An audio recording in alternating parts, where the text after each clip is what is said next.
Well, good morning and welcome to the October 12, 2021 meeting of the Tennessee Public Charter School Commission.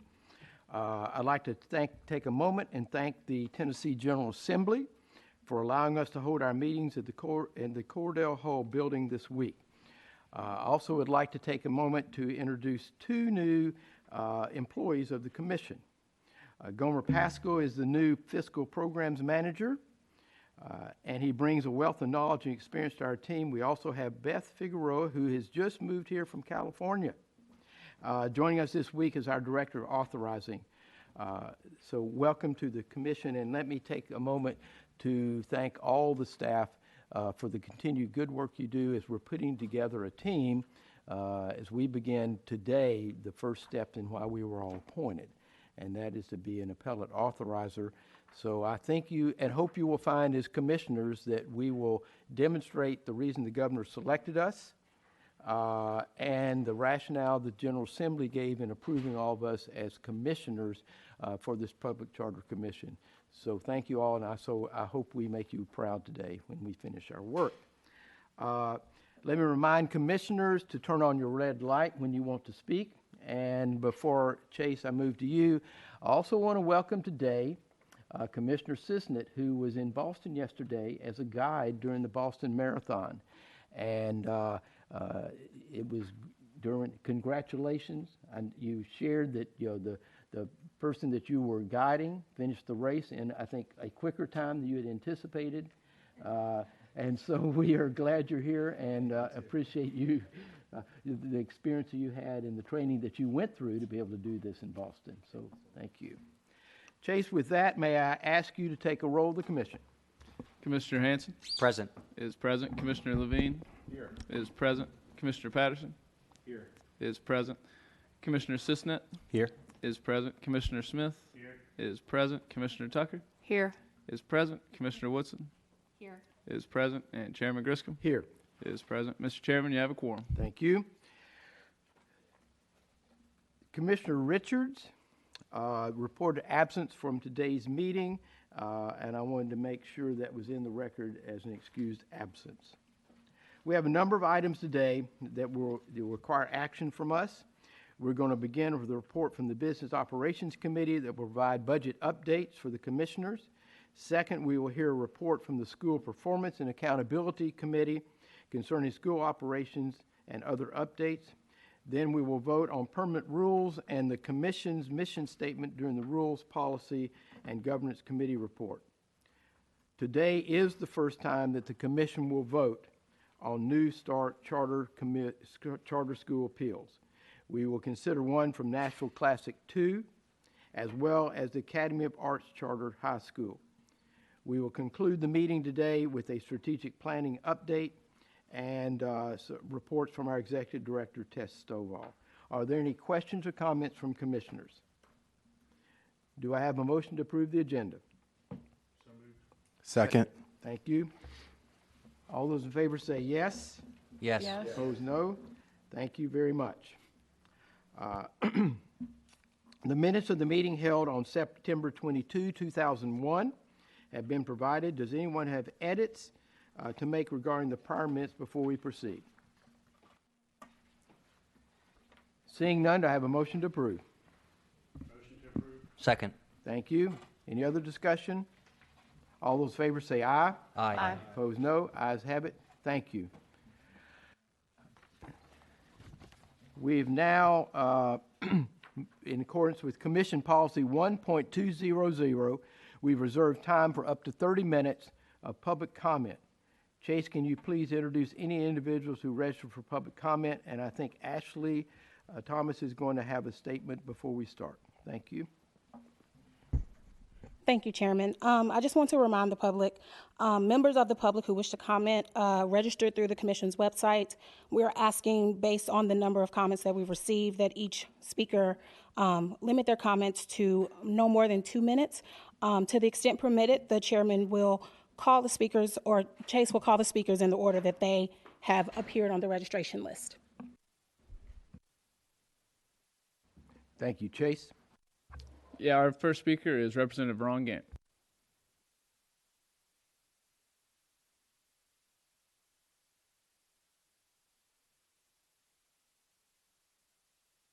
today to make some comments. I see some old friends here. My former seatmate, Eddie Smith, goes back to our legislature days together, and former Senator Jamie Woodson. Good to see you all here today, and I want to thank Eddie Keel and Tom Miner from Fayette County and our superintendent, Dr. Versie, for being here today and for the months of time and effort they have put into reviewing this charter school application. I know their team really dug into this work and went about their review in a fair, balanced, and thoughtful way. After reviewing the executive director's recommendation on your website, I believe you all have done a great job considering the needs of our community in my district. And your recommendation aligns with what I have heard from my constituents in our community, and your recommendation is very well received. And I want to thank the Fayette County Schools and the Charter Commission for ensuring our state is only approving high-quality charter school for our students here in Tennessee. So thank you very much for the job and the due diligence that you guys are doing. So thank you very much. And Tom, good to see you again too. So that's probably the most brief I've ever been in a committee. So, but thank you all very much.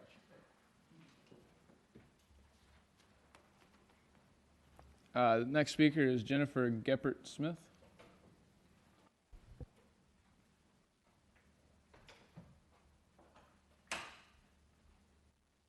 Hello, good morning. My name is Jennifer Geppert Smith. I am a resident of West Nashville and a working mother to 2 small girls.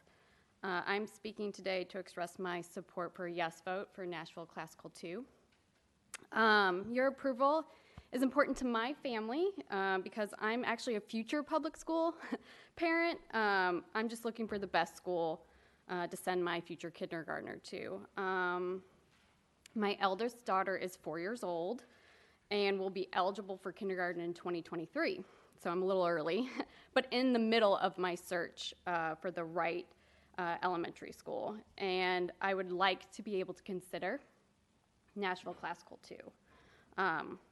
When I heard a new charter school may be opening up about 4 minutes from my house in what was our old elementary school, it intrigued me.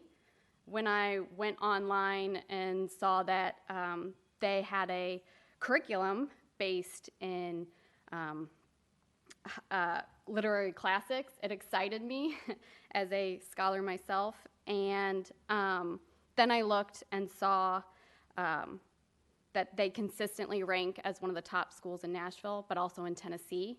I wanted to know where I could sign up and enroll my daughter. So any type of school that has diversity in culture, socioeconomics, and has a high rate of success is exactly what I'm looking for in a public school, not just for me and my family, but Nashville as a whole. For these reasons, I ask you to vote yes for Nashville Classical 2 for my family, my neighborhood, and all others in Nashville.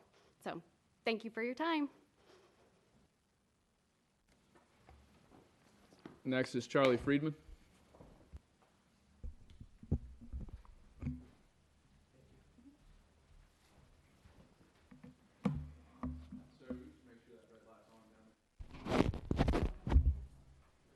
Tell me it is. Okay, it is. Am I good? All right. Good morning. My name is Charlie Friedman. I'm the founder and head of school of Nashville Classical Charter School. At this point, almost 1 year ago, we submitted a proposal to replicate our current campus and open a second school, Nashville Classical 2. Today, after multiple local reviews, a state appeal, a capacity interview, and a public hearing, we are excited to see that the staff has recommended us for approval, and we hope you will choose to authorize our school. As you do, I want to take a moment to express my gratitude to the Commission and your team for a fair, thorough process. First, your team has reviewed more than 1,000 pages of documents we submitted. Then, at a public hearing, we were given a chance to represent our school ourselves. The executive director asked us questions directly. This was an opportunity that our local school board never offered us. Next, at our capacity interview, we answered questions about a variety of topics, from detailed line items on our budget to specific questions about community organizations and partners. We submitted additional documents, including a revised budget and a direct response to our authorizers' concerns. In other words, this has been a long journey, and more importantly, it should be.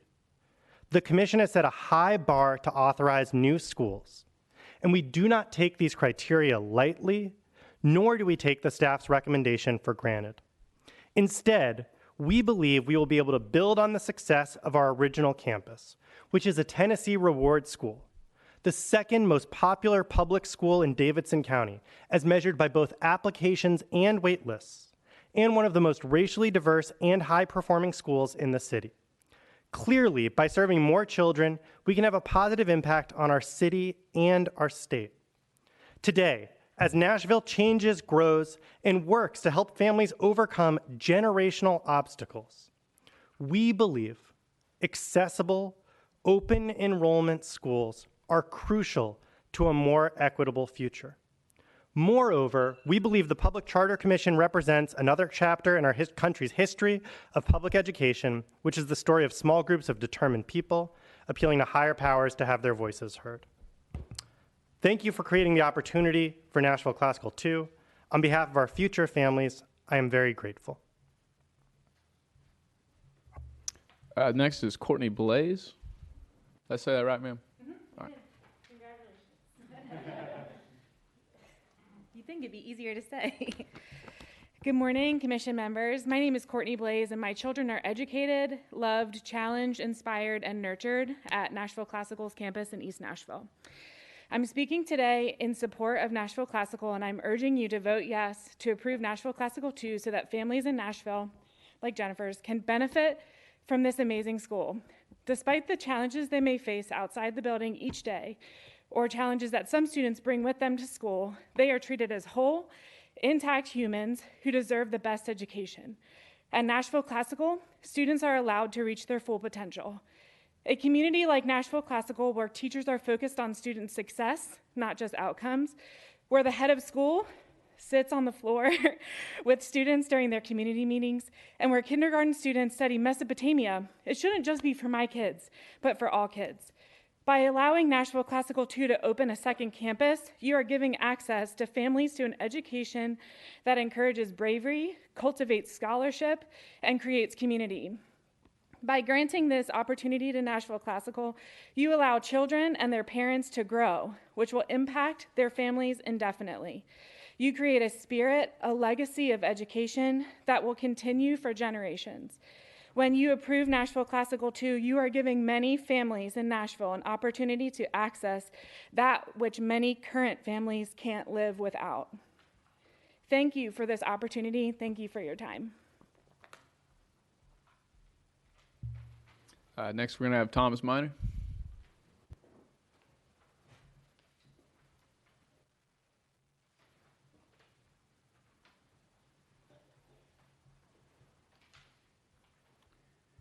Morning, Chairman Grissom, Commissioners, and Commission staff. My name is Tom Miner, and I am General Counsel for Fayette County Public Schools, a position I have continuously held since 1995. I am also a lifelong resident of Fayette County, Tennessee. My role here today is to speak very briefly on the federal desegregation case, which remains pending against the district, and the potential negative impact this charter application would have on the district's ability to obtain unitary status from the federal district court.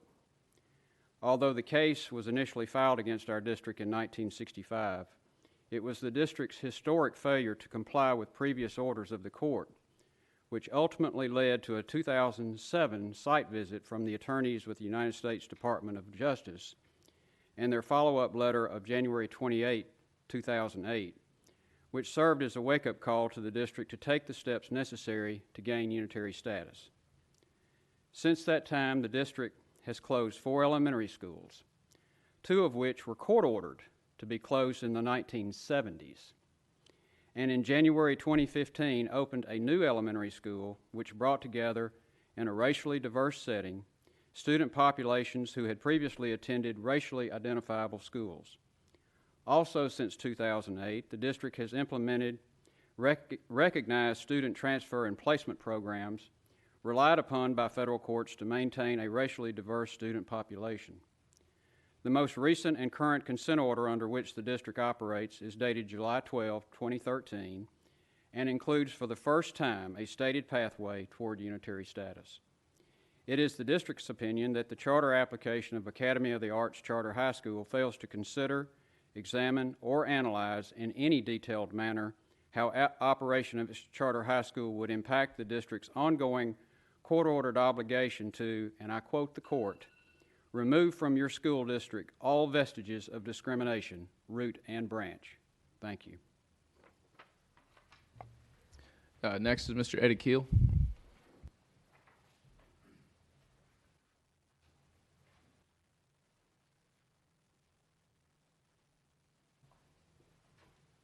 All right, good morning. Chairman Grissom, commissioners, and commission staff, my name is Eddie Keel, and I serve as the Chief of Staff for Fayette County Public Schools, and I served as the chair of the Charter School Application Review Committee in Fayette County.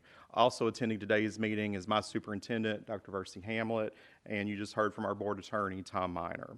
On behalf of the Fayette County Board of Education, I would like to thank Executive Director Stovall, her commission staff, and the review committee for their hard work in order to conduct their review of the appeal regarding the charter school application in Fayette County.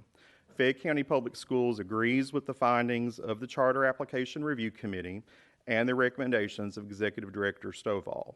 Therefore, we respectfully request the approval of the resolution by the Commission regarding the Academy of the Arts Charter High School amended application appeal as posted on the Commission website in order to affirm the decision of the Fayette County Board of Education pursuant to Tennessee Code Annotated 49-13105A. Thank you. Carrie Kidd Cannon.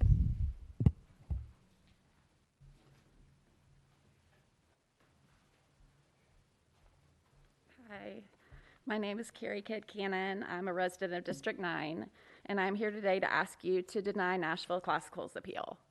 I live in West Nashville. My son Charlie is currently in 6th grade at Bellevue Middle, and my daughter graduated last year. The truth is, our West Nashville community is somewhat unusual for a city the size of Nashville. It's very different than East Nashville, where the first school is. We've survived the devastation of multiple floods. We come together as neighbors to help one another recover from tragedy. And ours is one where people are actually working really hard to support and strengthen our zoned public schools. As parents, we've committed to one another and to families to stick together and work the kinks out, even when it feels difficult. We go to athletic events and cheer for each other's children. We support each other's fundraising efforts. We've worked hard to get community buy-in to support our zoned community schools. In MMPS, that's not always an easy thing to do, but we are doing it. Through hard work, we now have some of the best zoned elementary schools in Nashville. People move to our community to get in them. We fought for years to get funding for a new high school, and that high school is being built as we speak. And the truth is, our community does not want this school. Opening another school, a charter school specifically, weakens the schools that we have poured our hearts and souls into. We do not want it. We maintain our commitment to strengthening our zoned community schools. As a matter of fact, a charter school failed in this exact same location just a few years ago because our community didn't support it and it couldn't get the enrollment it needed to stay open. Nothing has changed. There may be areas of Nashville that want or need Nashville Classical as an option. We simply do not. Please vote no on this appeal. Eli Foster.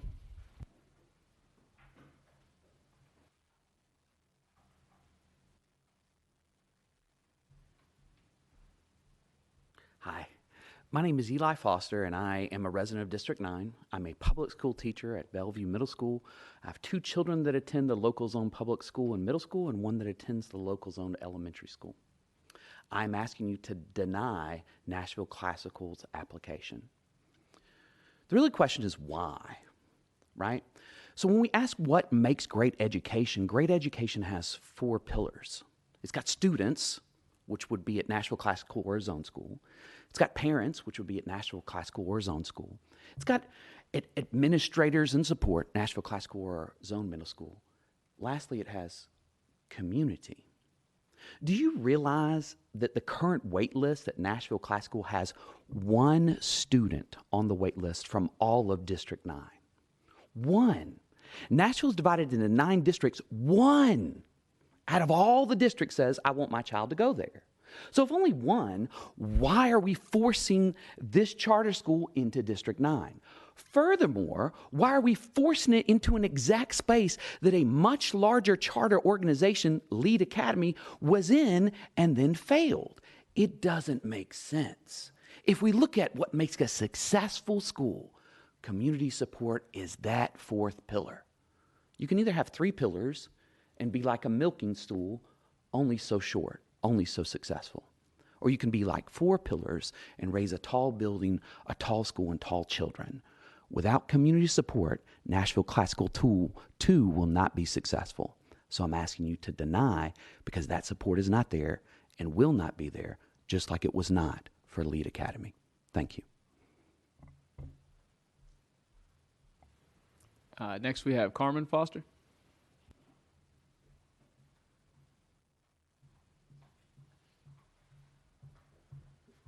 Good morning. I am also a resident of District 9.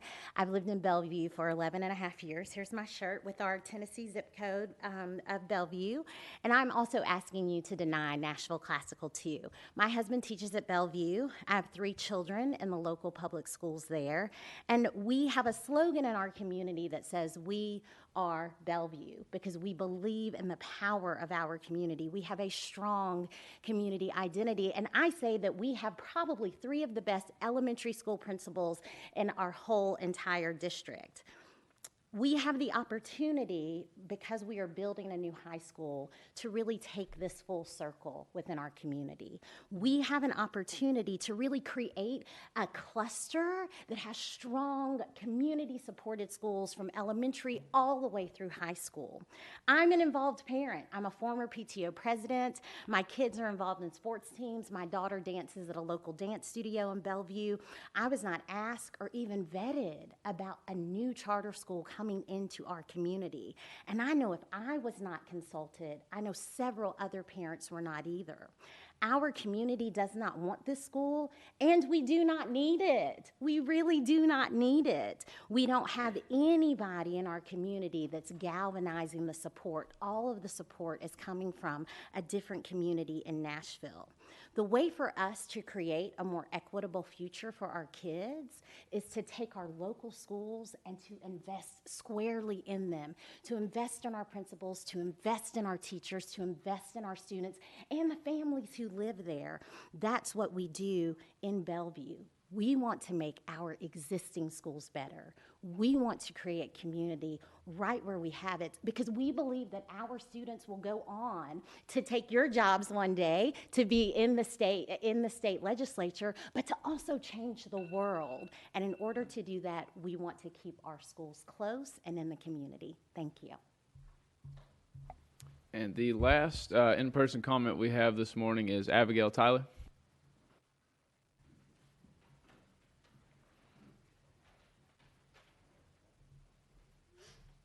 Hello, my name is Abigail Tyler. I represent District 9 on the MMPS School Board. It's the district Nashville Classical would like to move into. I'm also a former teacher of District 9 schools for over a decade and a parent of children who attend District 9 schools.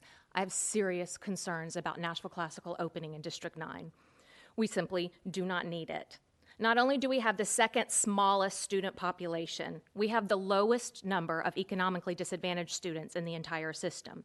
None of our schools have ever been on the priority school list. In fact, since 2017 and 2018, every single one of our District 9 elementary schools have been designated reward schools at least once, if not multiple times.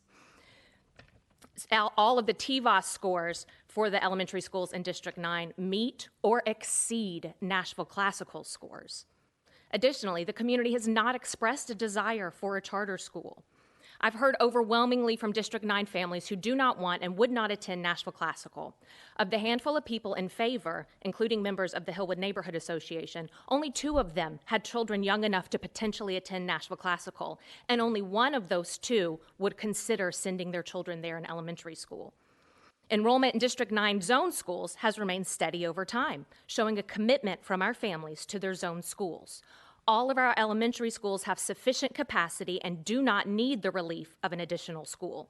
In fact, if Nashville Classical actually is able to meet its projected enrollment numbers, it would negatively affect our schools.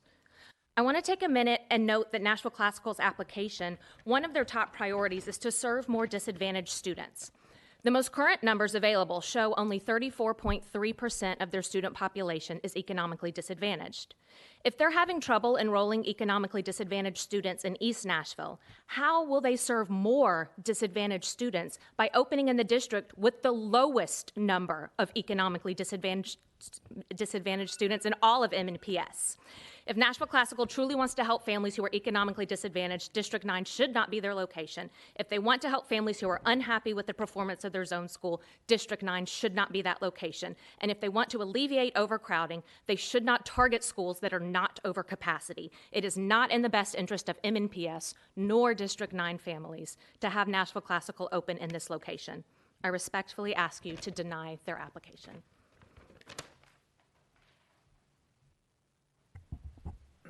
All right, we also had 4 submissions of written public comment that I will now read into the record, so bear with me. I do have talk a little slow from time to time. This is from Sharika Roby Grant at Metro Nashville Public Schools. Dear members of the Commission, we respectfully request that you uphold the Metro Nashville Public School Boards of Education's decision to deny Nashville Classical 2's charter application. Having reviewed the Executive Director's finding and recommendations, we respond as follows. First, the report does not sufficiently account for the Board's concerns regarding Nashville Classical 2's proposed location. Prior schools at the location were not successful, a result the report attributes to 1, insufficient investment, and 2, a temporary school status. But as was noted at the public hearing, Lead Academy, the last school to operate at the location, was part of a successful charter network. Though it may have come to the location after the 2010 flood, it invested capital in developing the property. Additionally, Lead Academy had students enrolled at the school when it opened and had the benefit of a strong network from which to draw additional students. But even with the investments and advantages, Lead Academy chose to move to another location because of enrollment concerns. The report does not show how Nashville Classical 2 would be different. Additionally, there is no demonstrated need for Nashville Classical 2. The report fails to address that the total student enrollment for the Hillwood cluster does not warrant the creation of an additional charter. As noted in our presentation and supporting documents, the Hillwood cluster's total student enrollment has remained stagnant over the past 3 years and has in fact dropped over the past 7 years. Schools in the cluster have sufficient capacity. Accordingly, if Nashville Classical 2 achieves enrollment numbers it projects, it would negatively affect schools that already have seating availability. Because of Nashville Classical 2's proposed location and the lack of need in the Hillwood cluster, we respectfully request that the Commission uphold the Board's decision to deny Nashville Classical 2's application.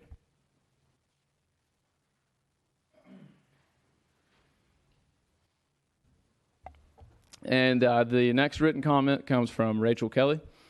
As an alumni of District 9 and Brookmead Elementary, the proposed location of Nashville Classical, and as a parent of 2 elementary-age students in District 9, I would like to voice strong opposition to Nashville Classical opening a charter school here. First of all, there is no need for a charter school in this neighborhood. Nearby schools are below capacity. Secondly, there is no desire for a charter school here. The last I heard, there were 0 District 9 families with a kindergartner on the wait list. Finally, there has never been a successful charter in our district. Lead Academy, an otherwise extremely successful organization, is the only one to come close, and it had to shut down mid-year, leaving families scrambling to find a new school and students playing catch-up to an entirely different curriculum. If this happens again, families and teachers of our neighborhood schools will pay the price. Let Nashville Classical open in a community where it is needed and wanted.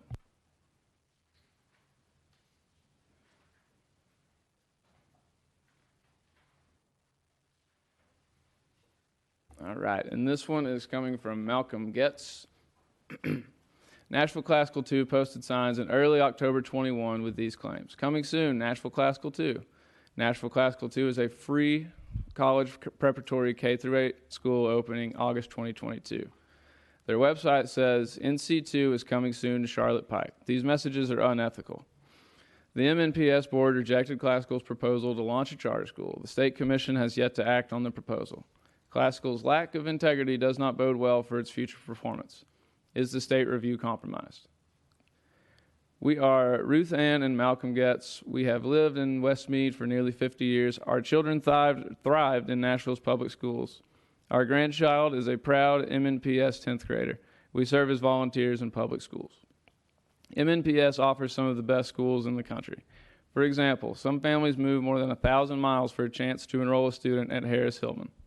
Most of our elementary, middle, and high schools are excellent schools. Of course, we want our schools to improve.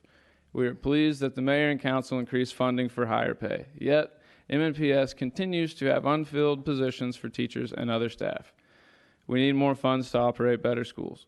Schools that primarily serve lower-income families, children whose primary language is not English, and families in difficulty challenge all of us. MNPS sees continuing progress in these schools as well. Classical 2 does not address these challenges.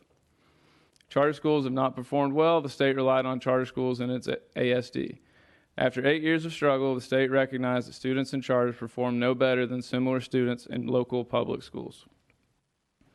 The state promotes charters as alternatives to schools with low test scores. The public schools near the proposed Classical 2 have good test scores. Westmead, Gower, and Charlotte Pike elementary schools are good schools. Their parents are not seeking to enroll students in a charter. MNPS offers a variety of choice public schools as well. Classical 2 does not address the need of this area. All right. Let me get a drink of water for the last one here.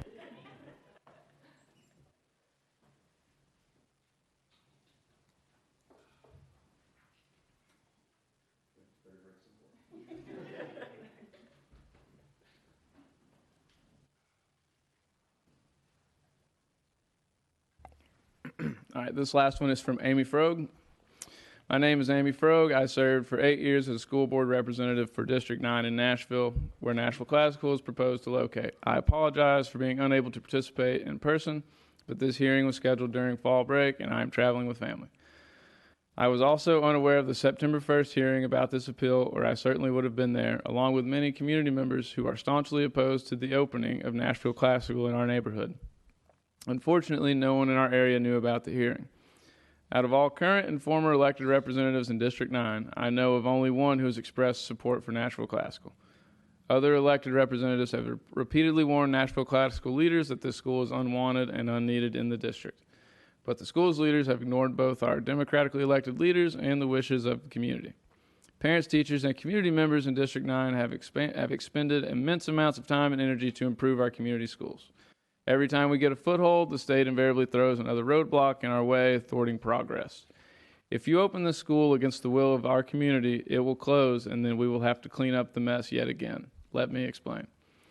In our area, there has been a strong grassroots movement over the last decade or so to improve local neighborhood schools, and we have been extremely successful in our efforts.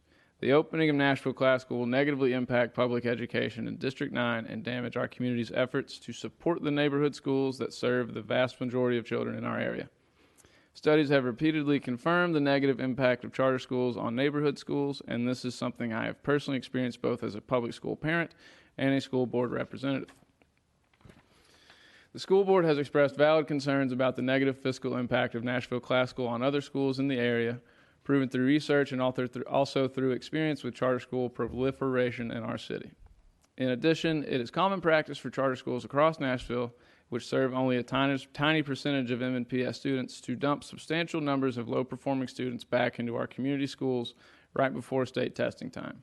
Teachers in District 9 frequently complain about this problem. This is how many charters maintain what they claim are miraculous results, and these sorts of practices are unfair to teachers and, most importantly, the children they impact. We are begging you today not to override the will of our community. The opening of Nashville Classical is simply not in the best interest of District 9's children. Please support them by denying Nashville Classical's appeal. Thank you for your time.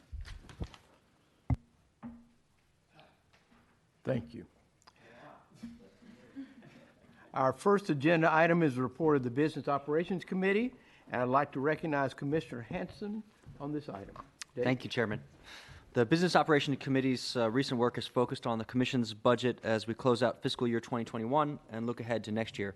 I'd like to recognize Melanie Harrell to provide these budget updates and to discuss updates on our future office space, please. Yeah, absolutely. Thank you so much, Commissioner Hanson. I think we provided three or four pretty meaty updates for the committee yesterday. The first is kind of our final closing the books on FY21. So we provided our closed budget to actuals for FY21. I think in terms of high-level notes for the commission, we ended the year with a very strong surplus of approximately $370,000. We did not see any kind of big changes through the close process since the July meeting, except that we were ultimately not billed for our office space in Davy Crockett Tower. We have since started receiving regular billings for that and are now being billed on a monthly basis beginning in FY22. For FY22, we also updated our budget to actuals to reflect our kind of current drawdown and expenditures up through the end of August. The kind of key notes for the committee and what we had a really robust discussion about in the committee yesterday is the variability in our authorizer fee. So our authorizer fee was down slightly due to a slightly lower than anticipated enrollment across two of our schools. I think this brought up some great discussion around how we're thinking about that projection moving forward, making sure that we're budgeting conservatively around that, and that is certainly something that we are keeping in mind as we look forward to future years. So again, we are still budgeting a very strong surplus. Again, we brought a very conservative budget, but that was a slight reduction in our revenue. Additionally, we have seen that we have increased our forecast slightly for salary benefits. There were really three main reasons for that. When we looked at our capacity, we actually decided to hire a couple of positions slightly earlier in this fiscal year than we initially anticipated, just to make sure that we are very well prepared for the new responsibilities that will be coming our way. We also saw that there were some additional performance pay incentives that impacted several existing staff members. So that did increase our salary projections slightly. When that happens, there is additional money that is allocated to our budget by the Department of Finance and Administration. So even though those costs increase, they are ultimately kind of netted out with additional funding. So that is something else that we saw as an increase. And additionally, in order to make sure that we are hiring, retaining top talent, we have kind of increased some of our salary expectations for a couple of very key positions. So we're continuing to watch our costs closely. We'll be sure to update the committee and the full commission if we are seeing any kind of meaningful changes in other line items or budget categories. But I think most importantly, while we have slightly less of a surplus budgeted than we initially anticipated, it is still a very strong surplus anticipated of about $480,000. And I'll pause there to see if there's any questions about FY21 or FY22 before we kind of tackle looking forward to FY23. Mr. Chair, may I?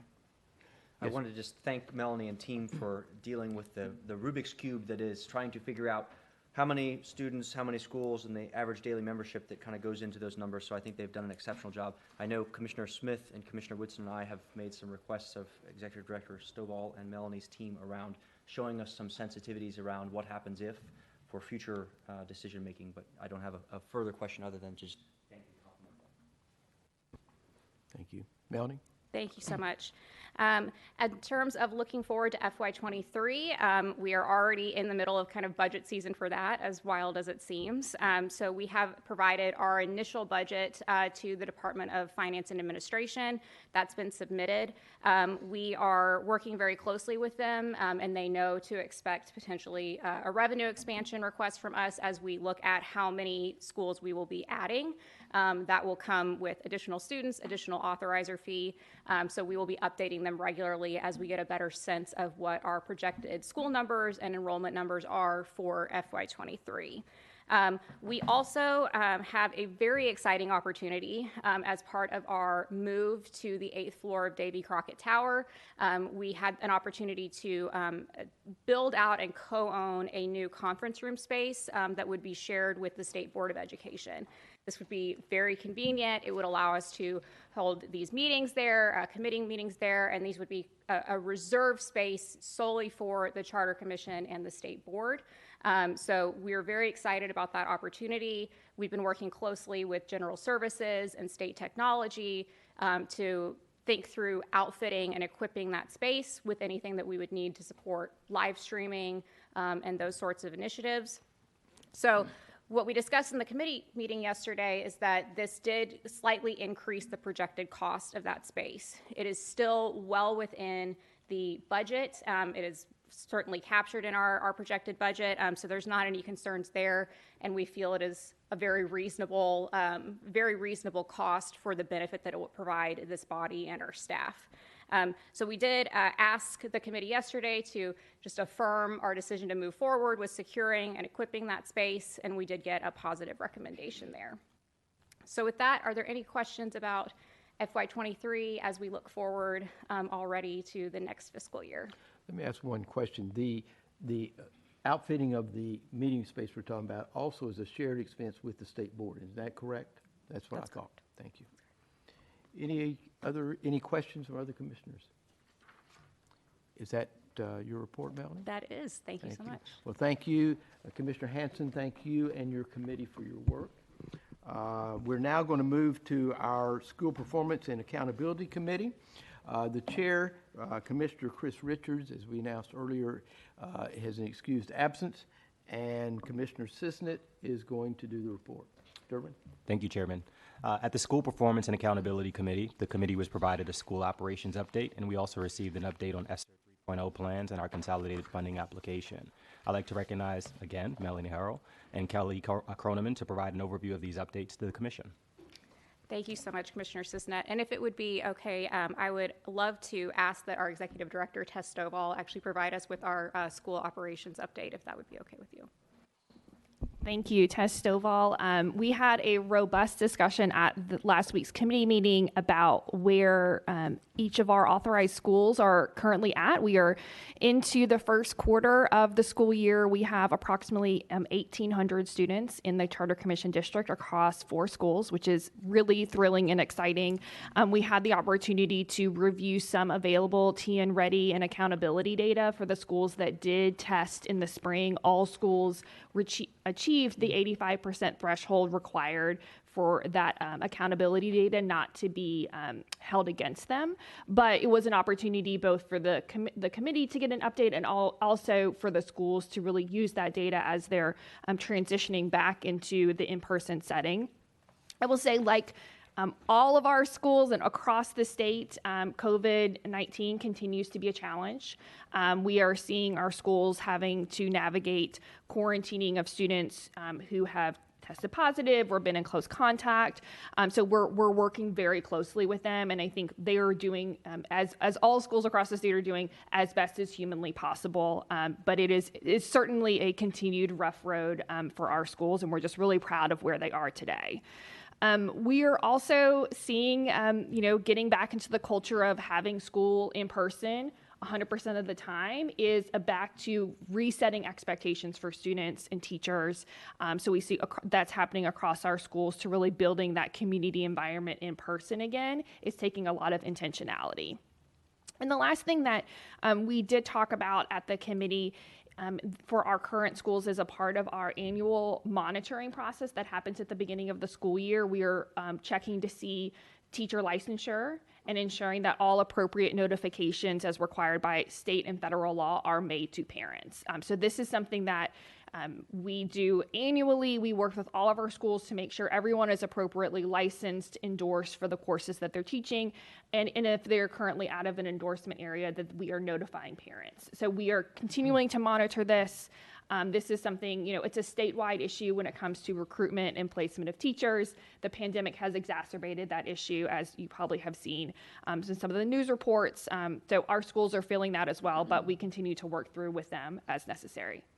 The last 2 things I wanted to flag for the body is we have 2 new schools opening next school year. We have Rocket Ship Nashville #3, which is going to be in the Antioch area. They just had their groundbreaking ceremony, so they are gearing up for their recruitment. We also have Cornerstone Prep, which is scheduled to open in Memphis. They have submitted an amendment petition that this board will have to consider by the end of November. So do be looking out for a special called meeting doodle from Drejon. But they are requesting to change their grade structure in the beginning of their term such that they're able to expand their facility options. We know real estate and facilities are very hard to come by, so they have submitted that request. And the last thing is that we are looking forward to annual site visits coming up in the spring, which will give staff an opportunity to be in schools and really to see the on-the-ground work. So we are pleased with what's happening in the first quarter and look forward to updating you all at the beginning of the new year to let you know how the first semester went. And with that, I will pass it back over to Melanie for the remainder of the committee's updates. Thank you so much, Tess. Yeah, and so I think for our LEA operations side, we are certainly in a great opportunity to be starting kind of what will be our more regular cadence of yearly activities as we go forward, but certainly felt a little bit of the crunch at the beginning of the year with supporting our schools as they navigate opening or students coming back full-time in light of the pandemic. So we provided some key updates across our kind of 9 primary LEA work streams. In finance and federal programs, we've updated our reimbursement processes and our budgeting processes to make sure that we are capturing new school openings, new school budgets, and have started that process off for the school year. We've processed our first BEP payments for the first quarter, and we've reviewed and provided feedback on all school plans and informed TN. We also know that I'll be talking a little bit about our ESSER plan in more detail. That was certainly a big lift for our team, so we were excited to work with our schools to think through their use of those dollars and to submit that application to the TDOE. In special populations, we did see that schools this year required a lot of technical assistance from Kelly, and thank her so much for the work that she did supporting our school teams on things like staffing, making sure services were being provided, screeners were being completed, and so there was a lot of support and technical assistance being provided, particularly to our newest school around special populations, and that will be an ongoing conversation regularly throughout the year. Kelly will continue to have monthly check-ins with school-level staff. In data management, we have been working very closely and want to shout out Lawrence for all of his work with supporting our schools in making sure they are managing their student information system correctly, that they are cleaning up any data errors and getting our enrollment and attendance data to a really good place. We know that is, of course, tied with funding. There's a lot that goes into that. So that certainly was something that we worked very closely with our school teams on throughout this first quarter.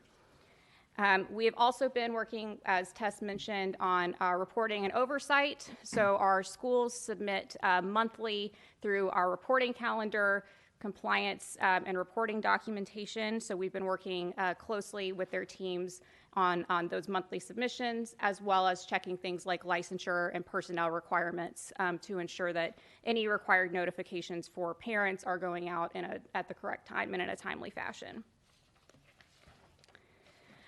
The other kind of newer initiative that I wanted to just make the full commission aware of is that we have also started COVID reporting. So the TDOE recently relaunched their COVID platform that is used for data reporting. So we are submitting on a weekly basis on behalf of our schools their COVID data, which means specifically we are asking them for the number of confirmed student and staff COVID cases, and then the number of students that may be isolated or in quarantine based on an exposure. We are also asking them to provide us with any operational changes that are having to take place because of the number of staff or student quarantines or cases. So that would be things like if they need to pursue a waiver under the commissioner's authority to provide a limited amount of virtual instruction for quarantined students. That is something that we are getting that level of data on as well, and then reporting that at the state level. So that's something that we will be updating on a weekly basis going forward. It will be very important to make sure that we have a clear understanding of how these things are playing out at each school. The last thing I just wanted to touch base on is our ESSER LEA plan, our ESSER 3.0 spending plan, and then just a quick update on the consolidated funding application, which is kind of all of our federal entitlement streams wrapped into one. So the ESSER LEA plan was, again, a big lift. It included a summary a needs assessment, a health and safety plan, a community engagement checklist, and then, of course, the spending plan. So we worked very closely with our schools to make sure that they were engaging their stakeholders as we engaged our stakeholders, that they were being thoughtful in how they were thinking through coordinating the use of these funds, and that we understood kind of what their health and safety measures were, and provided any guidance as needed on things like alignment with health department requirements and state requirements. And with that, the other thing that I wanted to just draw the full commission's attention to is that our final spending plan, or final kind of summary plan, included both ESSER 1, 2, and 3 funding streams. So the final plan captures essentially what had been done by the state board, as well as kind of the spending that is associated with ESSER 3.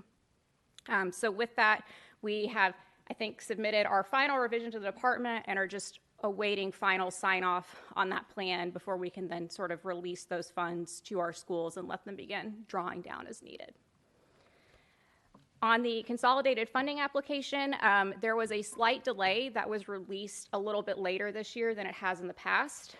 We did see a very small dip in our total allocation due to enrollment changes and variability, but we did receive those final allocations a couple of weeks ago, and we have released the allocations out to our schools. So we've asked them to return budget to us by the end of this week, and then we will have to submit those final plans by November 1st to the TDOE. So happy to provide an update at our next committee meeting around what we're kind of seeing for trends in those areas and in those uses of funds. I think that was a lot, so I'm happy to take any questions from the commission. Thank you. May I do commissioners have Commissioner Tucker? I have a few. I think one may be for Tess, the teacher shortage issue that is a national issue. Were there specific categories of teachers that our schools were struggling with, and is there any sort of, and I don't know what an answer would be, but has there been any conversation about like grow your own programs or anything to address those long term? Tess Stovall, absolutely. So actually we submitted on behalf of one of our schools a Grow Your Own partnership, and were awarded that. We're very excited. So our KIPP Nashville campus is now partnering with Relay Tennessee to Grow Your Own. I think we are seeing these are trends that are not a surprise to anyone in the education, special education, English learner. Particularly, I think we have a high school, recruiting and staffing a high school with those specialty areas is always a challenge. I will say that our schools are grateful for the flexibility given to schools and districts this year from the General Assembly, which has allowed more opportunities for permits to get people into the system, knowing that the pandemic has exacerbated the staffing issues we are seeing across the state. So we do see our schools taking advantage of a lot of those pathways, and we continue to work with them, as we do on an ongoing basis of you're continually hiring every year. How are we thinking through and providing those opportunities to our schools? Mr. Tucker. Yes, thank you for that. On ESSER, the ESSER funding, last meeting, not the special called meeting, last meeting I was at, we had a conversation about that and about the fact that the American Rescue Plan, or ESSER 3.0, or whatever you want to call it, is a 3-year allotment, and I had questions about the new schools that come online and whether they would have access to that, and the answer at that point was no. Is that so the new schools that are opening next year, for example, the 2 that you just mentioned, so will they not get any of our ESSER dollars? Those dollars will stay at their current district? Is that still the case, I guess? That is still the case as of now. We did not, unfortunately, ESSER 3 allocations were driven, I believe, based on the Title I formula from 2019. Right.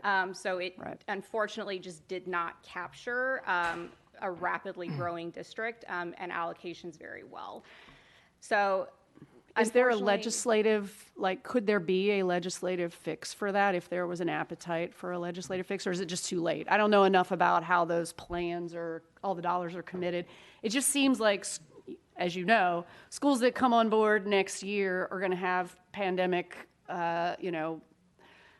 pains to deal with too, and they shouldn't be punished because they're coming on board now.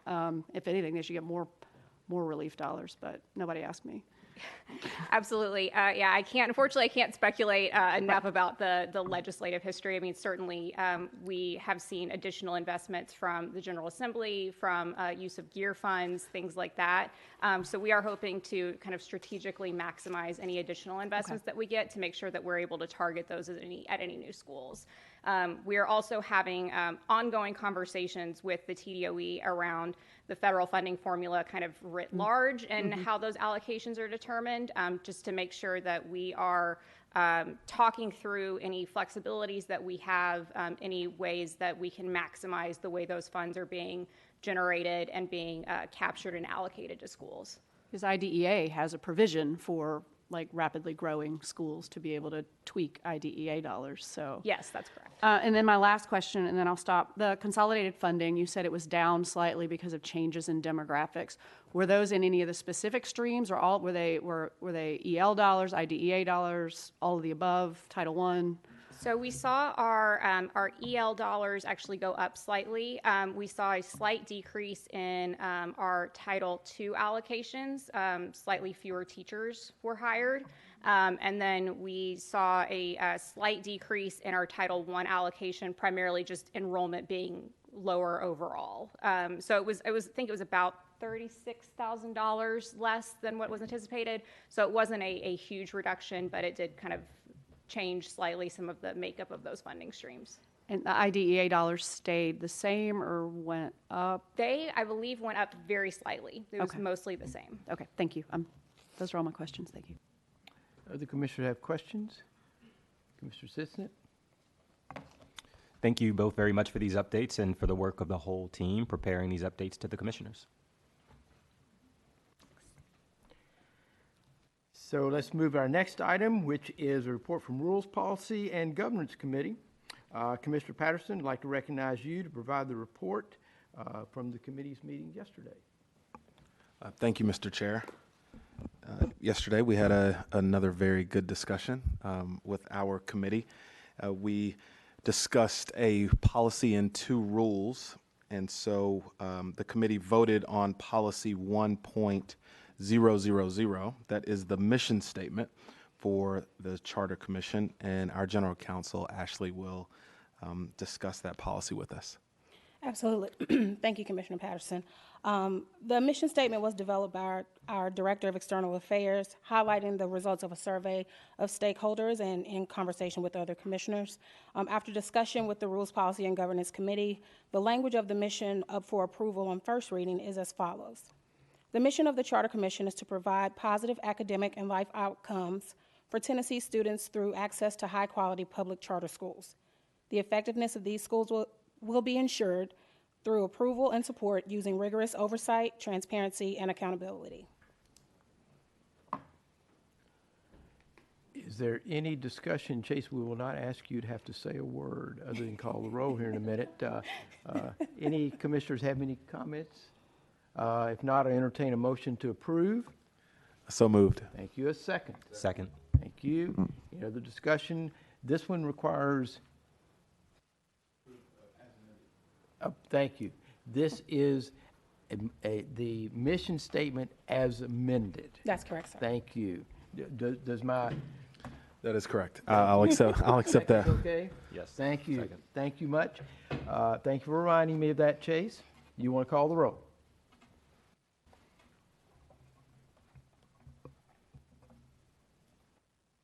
Having some microphone problems. 1 second. Commissioner Hanson? Aye. Commissioner Levine? Yes. Commissioner Patterson? Yes. Votes aye. Votes aye. Commissioner Sisnett? Aye. Votes aye. Commissioner Smith? Yep. Votes aye. Commissioner Tucker? Aye. Votes aye. Commissioner Woodson? Aye. Votes aye. Chairman Griscom? Aye. Votes aye. Mr. Chairman, the motion is approved. Thank you. I think your microphone is taking a rest from your earlier work. With that, thank you. Commissioner Patterson, let me call on you again, please. Yep. Yesterday, our committee also considered the adoption of 2 permanent rules for the commission. And again, Ashley, can you provide an overview of the ASD authorization and the amendment appeals rules that are up for final reading for the commission? Absolutely. So at yesterday's Rules, Policy, and Governance Committee meeting, we engaged in discussion about suggested edits from the Attorney General's office of the rules surrounding ASD authorization. I will note for the Commission that there were no public comments received during our September 30th rulemaking hearing. The final language clarifies that the Commission's timeline for a public hearing is 75 days from the November 15th application deadline. There was a suggested change to allow discretion for an ASD authorized charter school to apply for authorization where the operator may have failed to file a letter of intent by October 15th. This change was suggested by the AG's office in contemplation of extraordinary circumstances. Prior language set forth the requirement that the letter of intent had to be filed, but the AG's office suggested that the Commission remain open to consideration of special circumstances. The committee will consider a policy to clarify those circumstances that would warrant special consideration and acceptance of an application without a letter of intent. We want to be sure to highlight the importance of the October 15th letter of intent deadline, but we do recognize that there may be instances where an operator will need that consideration. The second change was suggested by the AG's office was related to the governing board's interview. This suggestion was to allow attendees to participate remotely, again in extraordinary circumstances. The intent is to conduct those interviews in person in the school's district. However, this suggested change permits discretion for a remote appearance. Commissioner Patterson, that does summarize those edits, and I think that this will need a roll call vote if it is the Commission's, will. Thank you. Ashley, are there any additional questions or comments on these rules before we take a vote? Commissioner Tucker.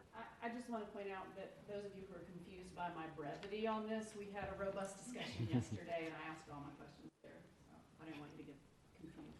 Well, thank you, Commissioner Tucker. And by the way, just to Appreciate avoid the clarification. Mr. Chair, just to avoid Yes. confusion, I was present. Thank you, Commissioner Levine. Inside joke. Yes, I could tell. Yeah, because I came into the room at one point, if you may recall, because it did seem like you all were We were being great babysat. in great discussion. Yes. Okay. The Achievement School District Authorization Permanent Rule. Do we have a motion to approve the rule on final reading? So moved. Good. Thank you. Any other discussion? Chase, are you prepared to call the roll?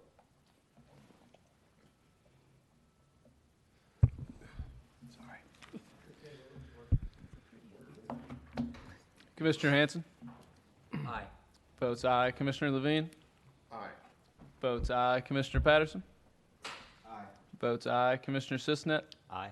Votes aye. Commissioner Smith? Aye. Votes aye. Commissioner Tucker? Aye. Votes aye. Commissioner Woodson? Aye. Votes aye. Chairman Griscom? Aye. Votes aye. Mr. Chairman, the motion is approved. Thank you. Chase, don't sit down yet. Do commissioners have additional questions on the amendment appeals rule before we vote? Seeing none, is there a motion to approve? So moved. Thank you. Is there a second? Any other discussion? Seeing none, Chase, are you prepared to call the roll? Yes, sir. Thank you. Commissioner Hanson? Aye. Votes aye. Commissioner Levine? Aye. Votes aye. Commissioner Patterson? Aye. Votes aye. Commissioner Sisnet? Aye. Votes aye. Commissioner Smith? Aye. Votes aye. Commissioner Tucker? Aye. Votes aye. Commissioner Woodson? Aye. Votes aye. Chairman Griscom? Aye. Votes aye. Mr. Chairman, the motion is approved on final reading. Thank you. Commissioners, we will now consider the appeal from Academy of the Arts Charter School. Tess and Ashley, if you're ready to present, and I would ask you, if you would, to read into the record exactly the charge that we as a commission have as we begin this process. Thank you. Absolutely. Thank you, Chairman. So the Commission is an independent state entity serving as the appellate public charter school authorizer pursuant to TCA 49-13-105. The Commission is charged with determining whether an application on appeal meets or exceeds the metrics of the Department of Education's application scoring rubric. According to TCA 49-13-108, the Commission is to determine if approval of the application is in the best interest of the students, LEA, or community. The Commission's decision is final and not subject to appeal. And finally, I want to note that if approved, the commission will be the authorizer and LEA for the public charter school unless there is an agreement by the charter school and local board of education in writing for the local board to be the authorizer. The commission will vote after review of the record and receipt of the executive director's recommendation, but you all are not bound by any recommendation that you receive. With that, I will turn the presentation over to the executive director. Thank you, Ashley. Tess Stovall, Executive Director. I want to, at a high level, review the recommendation that I've presented to you all on the Academy of the Arts. Academy of the Arts charter schools proposing to locate in Fayette County. The Academy of the Arts amended application was recommended for denial by the review committee convened by Fayette County Schools, and the Fayette County Board of Education subsequently agreed with that recommendation and denied the amended application in July of 2021. So upon receipt of that appeal, the commission staff conducted a de novo on the record review of the amended application. We held a public hearing in Fayette County where both participants from both parties and the public participated and gave comment. We also reviewed all information submitted on the record. Based on this process, I determined that the denial of the application by Fayette County Public Schools was in the best interest of the students, the LEA, and the community because the applicant did not meet the standards set forth in the Tennessee Department of Education scoring rubric. The applicant proposes a performing arts charter high school, which in and of itself is a unique idea, and the proposed governing board and school leader demonstrated a clear passion for the idea and for the mission of the school. However, there is insufficient evidence in the application that the proposed school plan had a likelihood of success. Specifically, the application did not provide evidence that it could execute it across the proposed academic plan, specifically around enrollment, curriculum, staffing, and facilities. The proposed facilities plan did not meet the standard for approval because of the lack of reasonable facility options to meet the needs of the school and the lack of evidence that the applicant would have sufficient funding for the required facility and renovation needs. Additionally, the financial plan did not support the academic plan and operational plan because of the lack of alignment across multiple areas, the insufficient funds available to the applicant, and the lack of clarity on long-term stability. Any authorized charter school is entrusted with a great responsibility of educating students in a significant amount of public funds. For these reasons, the commission expects that any applicant has a demonstrated likelihood of success and meet or exceed the required criteria in the state scoring rubric. The applicant group showed a clear passion for this idea and for serving students in Fayette County, and the proposed school would be a unique option not currently in that area. However, there is insufficient evidence that this currently school is ready to open and to open successfully. And I would encourage the applicant to take the feedback from Fayette County Schools and the commission to make improvements for the future. Therefore, I recommend that the commission uphold the decision of Fayette County Schools to deny the Academy of the Arts Charter High School. And at this point, I'm happy to take any questions. Thank you. Thank you, Tess. Let me just share, I want to thank you all for the opportunity to review in advance the public hearing. I thought it was very well done and very informative. And then the opportunity to read through the findings that you provided and the recommendation to us. So I just wanted to put that on the record. I found it, since this is the first time I've had this opportunity to do it, Commissioner Tucker has done this in the past, I was interested in being able to see the information was shared with us and to feel comfortable in having reviewed it. So I just want to thank you and the staff for the work. Are there questions from commissioners? Commissioner Levine, did you have one? No. Okay. Do I have questions from commissioners? Commissioner Tucker. I was trying to let Alan go first. I want to echo that thank you. And I know Tess remembers when I was on the state board and we were authorizing, I would come in with the stack of the 600 pages all tabbed. And it's nice to have it online now. And I'm like, my old brain is able to look at it online. I want to echo what you said about hoping that they will. I mean, this takes a lot of work. This is like a year's worth of work for this 600-page application. And I think, I don't know if Fayette County is the right place. I don't, those aren't my decisions, but I would encourage them to get more supports to be able to shore up those holes that I think were evident at Fayette County, at the Fayette County level and at our appeal level. And one of the holes, and you're going to hear this every time we go through one of these, I would encourage any charter applicant to include someone who is an expert in special populations while they're developing their plan. Because if you can develop a school that can meet the needs of kids who are English language learners, kids with disabilities, kids in high poverty, then you're going to really be able to meet the needs of all kids. And I didn't see that here. I always look at the special populations plan. I saw people who had experience with kids with disabilities. I did not see any planning or forethought for how those kids would be embedded on a daily basis in this School of the Arts, which, I'm a fan of. So I would just encourage them to think about that as well. That's just a piece of feedback I wanted to make sure that they got. Thank you. Thank you. Let me also highlight that just like we've done as commissioners where we've had training sessions, a really good training session at our last special meeting, I found it interesting that in Fayette County that they too had spent the time reaching out to other school systems to really learn about the process, how to review applications like this. But I was glad to see that because I think it does indicate a commitment to really trying to assess appropriately this application that came in. Are there other commissioners who have comments? Commissioner Levine. I guess I will. First of all, I just want to thank the folks who came over to speak during public comment. That was helpful. Also, it seems like there's two issues here. One is the fundamental fact that it didn't meet the standards. And then second, obviously the issues with the court, both are very relevant, although one is our clear statutory responsibility. One is really the school board's issue. So I just want to say thanks for raising the issue. It's, obviously it was included in your analysis, and so it is a holistic view. So I appreciate the work and I appreciate the effort. Thank you, Commissioner. Do I have? And I'll make a motion.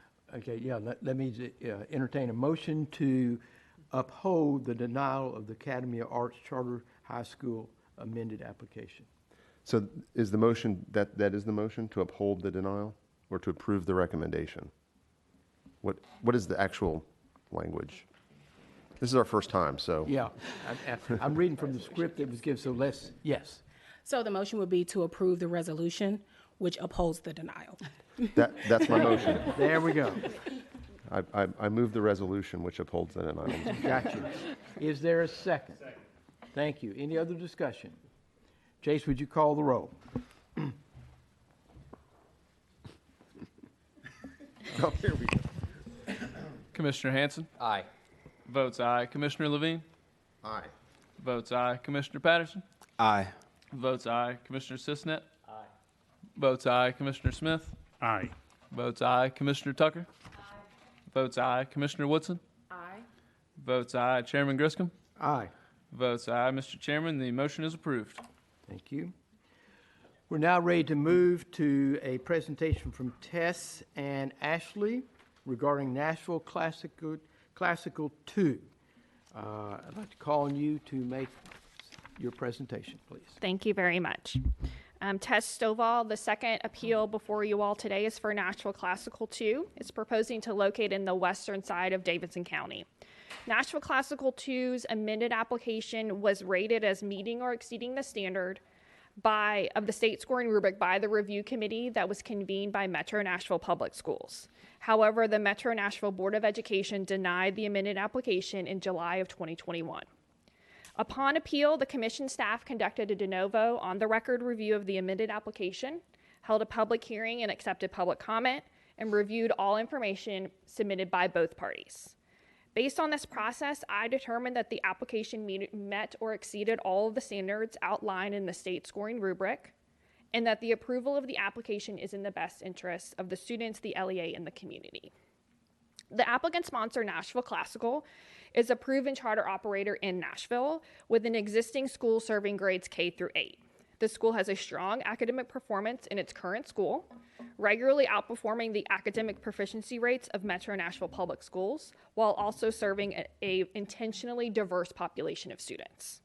With any expansion of a network, it's imperative in our review to determine, is the network's academic performance merit replication? And in this case, the answer is yes.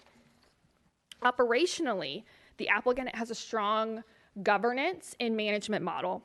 They have been intentional about establishing a network office to support a second school, and the governing board has demonstrated evidence that it is prepared for providing effective oversight of 2 schools. The applicant has identified a facility that is suitable for the school, and the school's plan to only enroll kindergarten in year 1 allows them to use the space while it continues to renovate the facility. The operator provided significant evidence in the application and in the capacity interview of fundraising and philanthropic support to allow the school to both conduct its pre-opening process, support facility renovations, and to start successfully. The operator's financial audits demonstrate a strong financial position and in that it can support the opening of a second school. But it's important to note that based on feedback from the Metro Nashville Public Schools Review Committee, the applicant changed their enrollment plan when they submitted their amended application to only start with kindergarten and a projection of 81 students. The district's review committee deemed these changes sufficient for the application to meet or exceed the standards in the state scoring rubric. The commission's review committee, after reviewing the amended application and evidence from the capacity interview, concurred with this assessment. The applicant provided evidence that they've already established approximately 50 families completing an intent to apply form, and they've established community partnerships in the area. By starting out as only 1 grade, the applicant can continue to build out its family and community network as it grows its school. The network's current school has a long wait list and is one of the most in-demand schools in the city. I will note that in the capacity interview, we did discuss the fact that they currently do not enroll that many students from the West Nashville area. We also recognize that the West Nashville area is a significant distance from their current school. So it is highly unlikely that a parent or a family member would travel across the city to enroll in another school. And so we cognizantly had a conversation about that and recognized that why the wait list numbers and the current enrollment numbers are so low as in the current proposed district. Based on the totality of the evidence in the record, I find that the amended application of Nashville Classical has met or exceeded all requirements for approval, as outlined in the state's scoring rubric, academically, operationally, financially, and when it comes to past performance. This is the same conclusion of the review committee of Metro Nashville Public Schools. The commission strives to be a first-in-class authorizer, and it holds a high bar for authorization. It needs to be willing to say no if an applicant does not meet the standard for approval, and also be willing to authorize a school if it meets that standard set forth by the state. The sponsor has demonstrated a need in the community as well as reasonable enrollment projections to meet that need. They provided evidence of a strong network structure, both in governance and management, that it can support this expansion of the network. And lastly, Nashville Classical, as I've mentioned, is one of the highest performing elementary schools in the city. It regularly outperforms the district. There is clear evidence that this network is ready to expand, both in terms of capacity and student outcomes. Therefore, I determined that the approval of the application would be in the best interest of the student, the LE, and the community because it meets the state scoring rubric, and I recommend that the commission approve the school and authorize it to open. And I'm happy to take any questions. Thank you again, Tess, for the presentation. Also want to take a minute and thank the members of the commission's review committees that took the time to go over these applications, and for everyone who worked on those review committees. We appreciate the work, and we know there will be more in the future. Commissioners, are there questions? Commissioner Smith. So Tess, help me, I want to unpack everything you just said because there was a lot in there. From our standpoint, both Metro Nashville's review as well as our own independent review, deemed that under both the academic plan and design and capacity, it either meets or exceeds expectation. Under the operation plan and capacity, it meets or exceeds expectation. Under the financial plan and capacity, it meets or exceeds, as well as the portfolio past review meets or exceeds. Both reviews were in absolute agreement, correct? That is correct. And I think it's important for you all to know is that when we commission our review committee, we do not give them the local district's decision-making process. So they do not know the results of their review committee for an independent analysis. So it was a complete blind of what our review went through to look at it the same as Metro Nashville. So both reviews came back with the same. Metro Nashville just chose to go a different route than what their own review committee came back and said for this appeal, for this charter, correct? That's correct. Okay, thank you. Commissioner Tucker. I'm going to have a lot to say here. First of all, I see that the people who spoke in opposition to the school have left, but because we're on a record, I just want to make sure that we're clear that some of the things that were said about the schools in that district versus Nashville Classical were not actually accurate. And I'm looking at the data on that. So the schools in that district, or nearby schools, average Tennessee Ready scores 27.4 for overall, and then for the super subgroup, like the kids with disabilities, EL, that subgroup, 21.5. Nashville Classical schools, 57.4 and 50.3. And when you break down the schools just in Bellevue, since this seemed to be a Bellevue opinion, one Bellevue school, Harpeth Valley, which I think anybody who lives in Nashville knows, that school was 1.5 points higher on the Tennessee Ready average, but 10 points lower for the subgroups.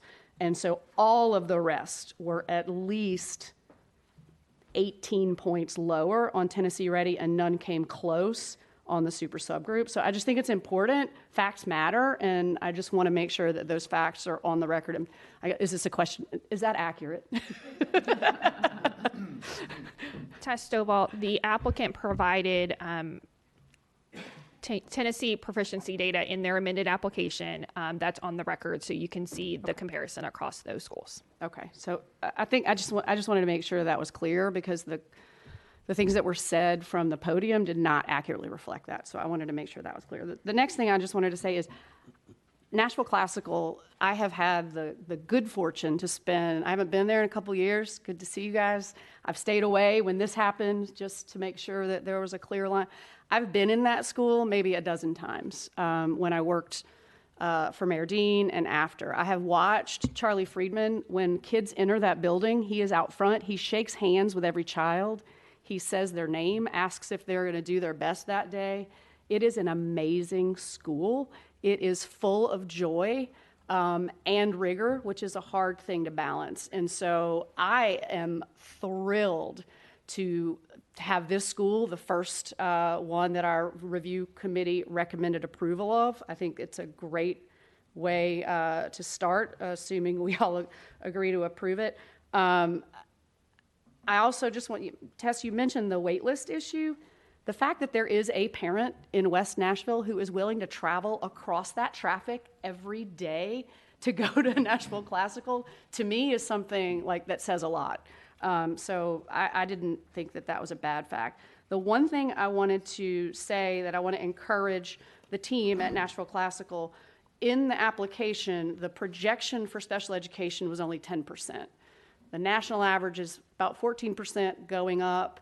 I think with COVID, we're going to see more numbers of kids going up. I saw that in the budget, it's very flexible in the ability to serve more kids if more kids with disabilities show up. I know families of kids with disabilities who've gone to Nashville Classical. I know what they do and how they serve all kids. So I'm not worried about it, but I just wanted to point out, like, when you're thinking about your numbers, I would just be prepared for more kids with diverse needs to be able to be in the school. And so I just wanted to put that on the record, and then I'll shut up. Commissioner Sisnett? Yeah, I just had one Yes. question, but I think that might have been cleared up. I think there was a community concern from the Bellevue folks that there was just one applicant, but I think they meant from another part of the city. I was concerned that there was one applicant within that community which they were applying. And so if that is not true, then This is Tess Stovall. So when we're looking at their current school, which is located in East Nashville, the comment that as it relates to their wait list, they have very few individuals from District 9, so the western part of Davidson County, wanting to go across town to East Nashville. That is accurate. We at the capacity interview dug into that data and had a conversation of recognizing that it is a very far distance to go from West Nashville to East Nashville every day. The amount of it would easily be a 40, 50-minute drive across town. And so while we acknowledge that, yes, their current school is not drawing from the West Nashville area, that they demonstrated sufficient demand in that area with families both an intent to apply, who've submitted information of, yes, please tell me more about your school if it's authorized, and embedding themselves with community organizations in that area, that they would be able to meet that enrollment projection of 81 students in year one. Commissioner Levine. Yeah, well, first of all, I think it's critical. I really do appreciate the fact that they came out to speak to us. I do regret that some of what was said wasn't accurate, because it impairs my ability to take everything they said into consideration. Importantly, what we do have in front of us are findings of fact, and those are confirmed by staff in a transparent and public way. And I find, based on the information you provided us in advance and your testimony here, it's clear that what Commissioner Cisnet just pointed out, really, I was misled by that as well. It sounded to me like there was only one person wanting to go to that school, when that's not the case. And so that was an issue of concern for me. And the statement about the quality of their testing. Obviously, that really concerns me. It's public comment. People are entitled to say what they want and to have their opinions, but they're not entitled to a separate set of facts. So I appreciate the work, and I plan to support this. Any other comments? Commissioner Hanson. I had a couple things. I think, thankfully, Wendy already took all the facts, so that's good. I wanted to maybe emphasize what she said. She picked out one school that was almost on par with Nashville Classical. I just wanted to layer in Harpeth Valley has 1/4 the economically disadvantaged population that Nashville Classical does. So they're getting at or above the same levels with 4 times the poverty levels. Students with disabilities, 1.5 times the local district. So they're not only meeting or exceeding the numbers, they're doing it with a more difficult population. On the community front, I know a number of families who do drive from West Nashville, approximately where this district is, to East Nashville today to go to Nashville Classical. So I think if they already have 50 who intend to apply, I would bet that within the next 2 years they will have a wait list as long as the original Nashville Classical school. People will beat down a path to the door of the school that best suits their child. So I think the community support already is there, and they've built a special brand and following. So I think that from the philanthropic fundraising community standpoint, they will replicate the same success in West Nashville. Commissioner Patterson. Thank you. I appreciate all of the comments, especially given my geography and not having a strong sense on the Nashville geography. And I think, Commissioner Tucker, I believe you've clarified something, and so I want to make sure, and also Executive Director Stovall, something that is important to me is ensuring that we are not oversaturating. So in a community where there are high-performing schools, we are not putting another high-performing school or option where there may be a greater need somewhere in the community. But it's my understanding, based on the clarifications, that there is a need for additional high-performing schools in this community or in this district. So I just wanted to make sure that I understood the landscape in this particular district before making a decision. Thank you. Mr. Tucker. Yeah, you are correct. And I will just add, District 9 is historically, the leadership in District 9 does not support the concept of public charter schools, has never supported the concept of public charter schools. This is the district where the school that was approved by the Great Hearts, the school that started all the conversation that led to a statewide authorizer, it was slated to open in District 9. So just politically, the people who have the means to live near the school that they want to choose for their child have historically been uninterested in giving families that don't have that privilege the option. So I feel a little bit strongly about the people who came in and said, we don't want it, because I think that Nashville Classical has shown that there are families there who can't just do what my family did, which was move to a district where my kids' needs could be met. So yes, you are correct. There is deep need, I think, in that district. Mr. Chair. Can I? Yes. I also want to note that the amended application detailed significant studies that were conducted by the applicant to determine a location for its second school. So they engaged in a landscape analysis to determine where, if they were planning to expand, where would that right place be? This is a growing, booming area of Nashville. So the fact that they are planning to only enroll kindergarten 81 students really grow that family and community engagement in a facility that's ready for them to use on day one, gave the committee confidence that it will grow into a very successful school similar to its current one. Mr. Chair. Commissioner Smith You go first. Yes. Well, and I'm just going to go ahead and say it on the record. I'm going to be in support of doing, giving them the ability to open Classical 2. But I want to state it for this one purpose. We're not just overriding Metro Nashville schools. We are agreeing with Metro Nashville school employees who looked at the original application that came to the same conclusion. So if you go, just for the record, just so that all the news can have it and an easy place to point to, page 3 and page 4, where it lays out who was on the review committee. 5 of the 6 people are listed as Metro Nashville Public School employees. So I just want that very clearly stated, that we are upholding what Metro Nashville School employees also found along with our review. Commissioner Levine. Actually, I'm glad you said that, because, I mean, this sort of gets exactly to the intent of the legislature when they did this. You have an independent review at the school board level that says they meet all of the rubric, the scoring guidelines for the rubric, and yet it was denied. And this is why we're here. This is exactly why the legislature did this. And so we have to take an independent look at the facts, and according to the law, we have to provide these options for these students if they meet the rubric. And so they do. As Commissioner Smith said, we're agreeing with the school board's own assessment.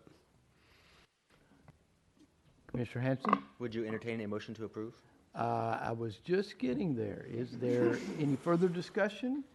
See, no, so do I have a motion to approve, a motion to adopt the resolution to overturn the denial of this appeal of Nashville Classical 2's amended application? Hanson, so motion.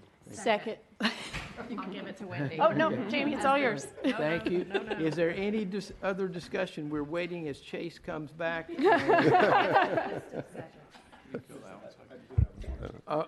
Commissioner Patterson, yes. So this is Commissioner Patterson. I just wanted to note for the record that in the course of transition, one of my current staff members was on the evaluation team. And so for that reason, I'm going to be abstaining from the vote. But I would like to just note that I agree with my fellow commissioners. I think this is the right decision. But again, just out of an abundance of caution and from a perception standpoint, I'll be abstaining from this particular vote. Thank you, Commissioner. Is there any other discussion? Chase, would you call the roll, please? Commissioner Hanson? Aye. Votes aye. Commissioner Levine? Aye. Votes aye. Commissioner Patterson abstains. Commissioner Sisnet? Aye. Votes aye. Commissioner Smith? Aye. Votes aye. Commissioner Tucker? Aye. Votes aye. Commissioner Woodson? Aye.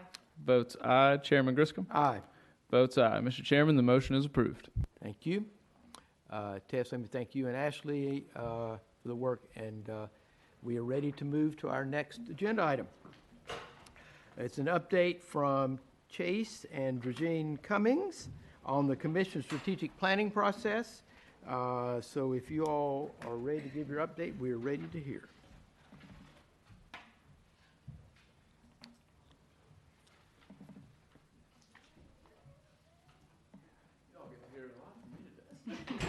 Did Did you bring your water with you so you can still I speak? ran out. Oh, dear. Yes. Thank you, Commissioner.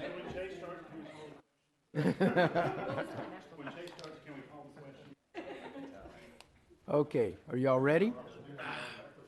A lot of time. You good?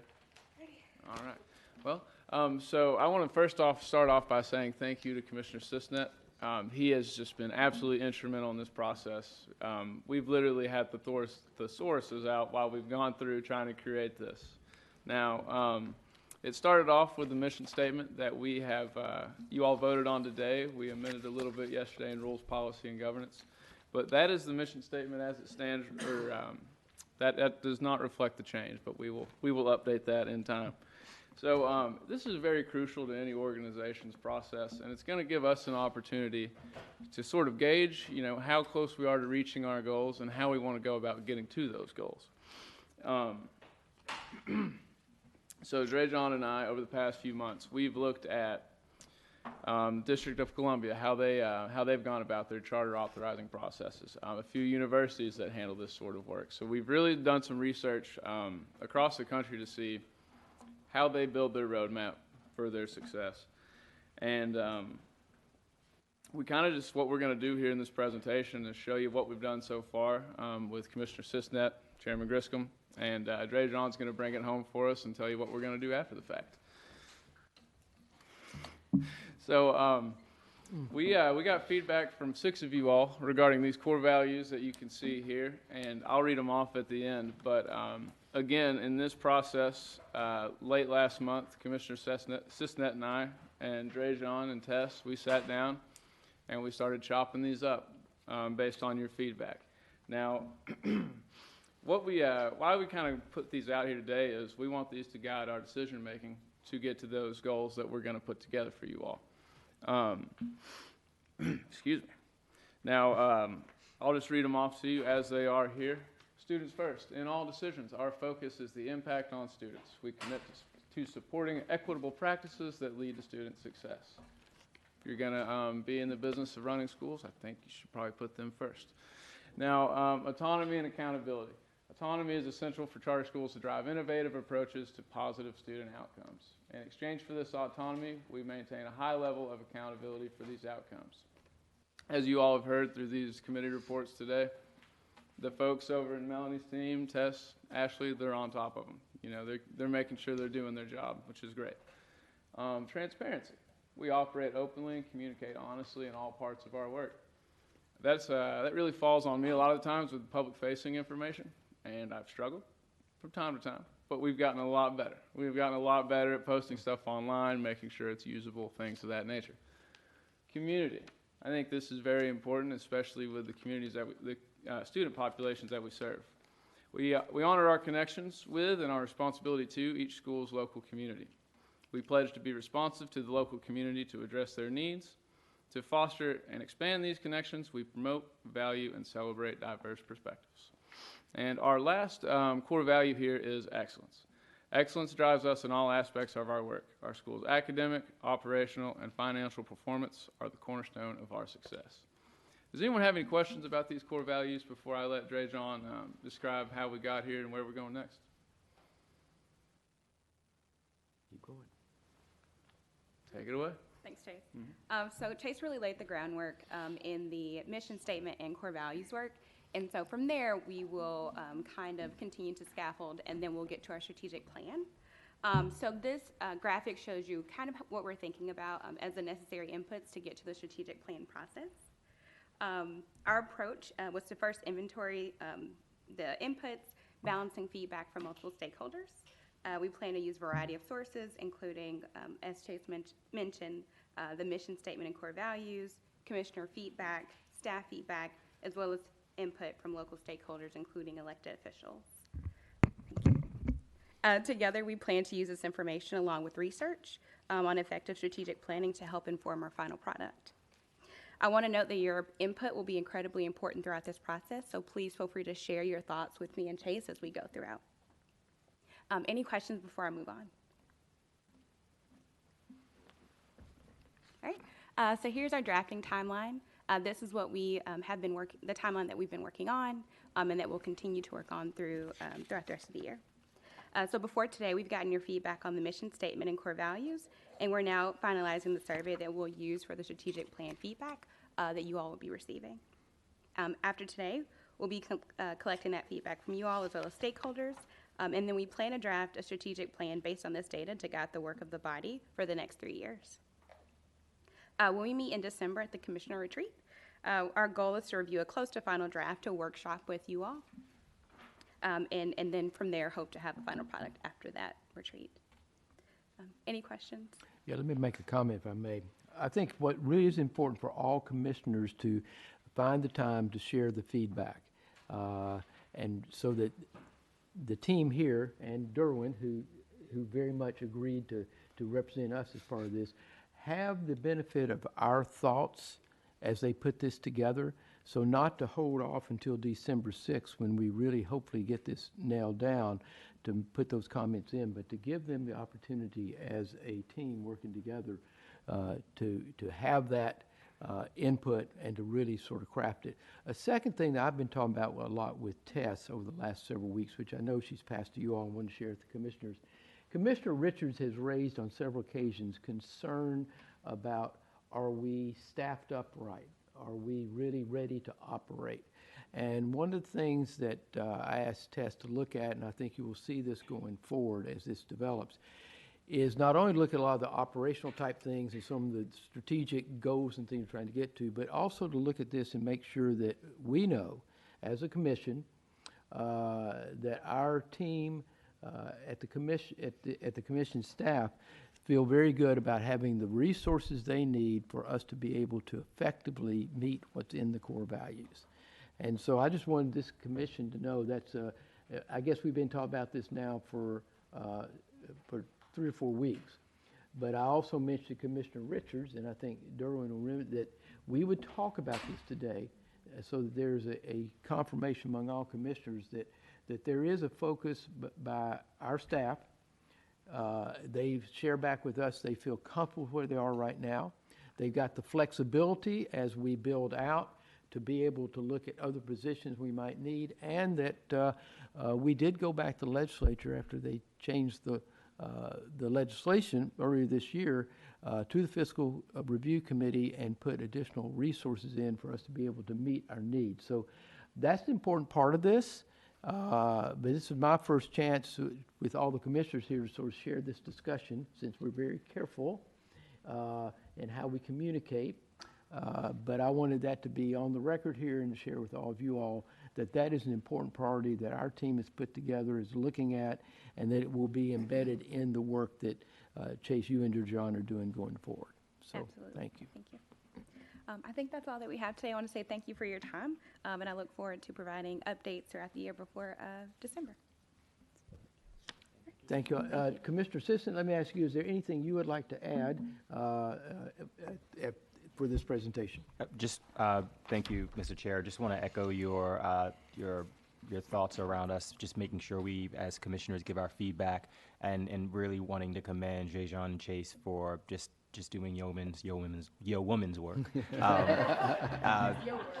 Just your work, yes. Yeah. In considering that if we waited until the 6th to give our feedback, the fine-tuning around language and meaning and purpose, we'd really miss that and spend more time on that than the actual essence of what we want to do.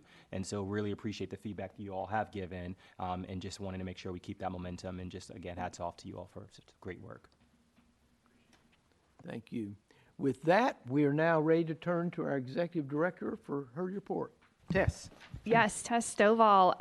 I want to thank Chair Griscom for kicking off the staffing conversation, because that was the first update that I was going to provide to the group. We at the Business Operations Committee talked a lot about staffing yesterday, but I did, just for the purpose of this conversation and for the full commission, want to share a little bit about how I'm thinking about staffing and capacity. So as we shared earlier, we had 2 new staff members join us since the last meeting. So the next focus is really to start building out some of those positions that came to us via the ASD authorization legislation. So at this point, we are fully staffed on the 10 initial positions that the legislature gave us. I actually just recently celebrated my 1-year anniversary with the commission, and we had our 10th staff member. I mean, it's like all the universe is coming together. But don't worry, we have additional responsibilities coming to us, and we have additional positions to fill. So with that, we are hiring for a special populations coordinator to work with Kelly in our schools. We are thinking about a data analyst position to support Lawrence in his work on student information systems. And we're also going to be bringing on a deputy director of authorizing to help Beth in the ever-growing work as it relates to our authorizing work. That leaves us with 2 additional positions that were granted to us that we have yet to fill. And my plan there is to really see what comes at us as it relates to ASD applications, additional authorizations, so that we can really deploy those vacancies in the appropriate manner. As was shared by the chairman, we're taking a keen eye on capacity, both in terms of what staff do we need, but what systems do we need too. And so we talked at the Business Operations Committee. A prime example is the reporting calendar process right now is very labor intensive. We are looking at systems of, do we need to acquire a system to support that process, or is that a staff related duty? So I want you all to know that we are thinking both in terms of people and processes to make sure that we are fulfilling our charge. And what you all can see coming out of the strategic planning process is that my plan is that we are mapping both our revenue and resources and allocation to that strategic plan, but we're also mapping our staff. So we can identify the areas where we, if we grow in terms of additional work or additional schools, that we would need to add that capacity. I also want to make sure that, something that we will start talking a lot more about in the next year is that the commission will be undertaking a evaluation by the State Board of Education that all authorizers in the state have to be evaluated. Beth and her team are going to be the front people for that work, but that will be another avenue for us to identify, are there gaps in our authorizing practice, and that places where we need to add capacity.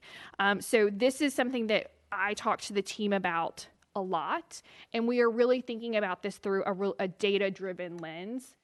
So it's about, where are we needing those additional supports, and is that a support from personnel, or is that a support from a system? I feel very good about where we currently are with our current charge and our current mission and our current staff. My other update is we are beginning to prepare for upcoming legislative session. Just kind of making sure that we are in the loop of any legislation that may impact the commission. And we also are taking a lens on that as it relates to any additional capacity needs that we might need to ask for if there's legislation that comes down the pike. So Chase and I look forward to spending a lot more time in this building in the coming months. The other things that I wanted to flag for you that we talked about very briefly yesterday, but we are anticipating and we'll be gearing up for the ASD application process shortly. Letters of intent, again, are due on Friday. Applications are due November 15th. So we will be convening more review committees to review those applications. We also are still watching an application that is pending in Rutherford County. If that application is denied and they appeal to us, that would be coming forth to the commission later on this fall. So we are excited that we were able to wrap up the new starter appeal process for these 2 applications, but we have more work to come. And with that, I think I've covered all other updates and other places in today's meeting, and I'm happy to take any questions from the commission.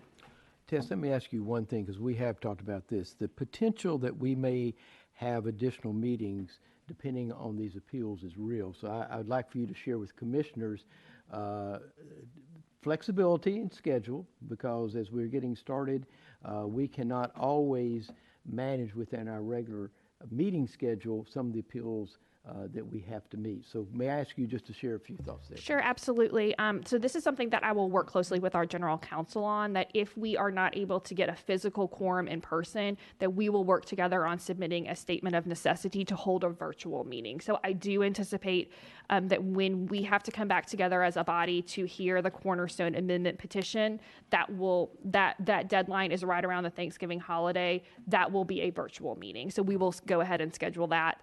Looking at other appeals that come down the pike, again, if we can work it into the statutory deadline to do it a quarterly meeting, we will. But certainly we do have that flexibility within the law that if we cannot get a physical quorum, that we can do a WebEx, and we will communicate to you all when scheduling about if it's going to have to be in person or via WebEx. Thank you. Are there any other questions for Tess? Commissioner You know, I have a comment. I just wanted to thank all of the staff and Tess. Like, we're 19 months into a pandemic where you can't open a paper without reading about people quitting their jobs or, like not being able to do work. And they have done so much work. Like, it is incredible the amount of actual substantive stuff that they have done in the middle of a pandemic. So I just wanted to thank them for that. Thank you. Commissioner Patterson. So I want to echo that, Commissioner Tucker. I'm doing a lot of echoing of your comments today. We're in trouble. But I do want to just say, as I look out and see the staff, I want to applaud you for building a great team, but a team that also is reflective of the students and the communities across the state. And as you think about continuing to build that team, I'm going to continue to implore you to build a team that is diverse in terms of perspectives, backgrounds, and certainly reflective of the students that we currently serve, but also hope to serve into the future. So thank you. Other comments? Commissioner Hanson? If I may, Yes. I just wanted to say thanks to Tess for a great first year. It's amazing how many great people that you've hired. I wanted to encourage Commissioner Tucker to use earmuffs if we're going to say quitting jobs in front of teammates that are hard to come by.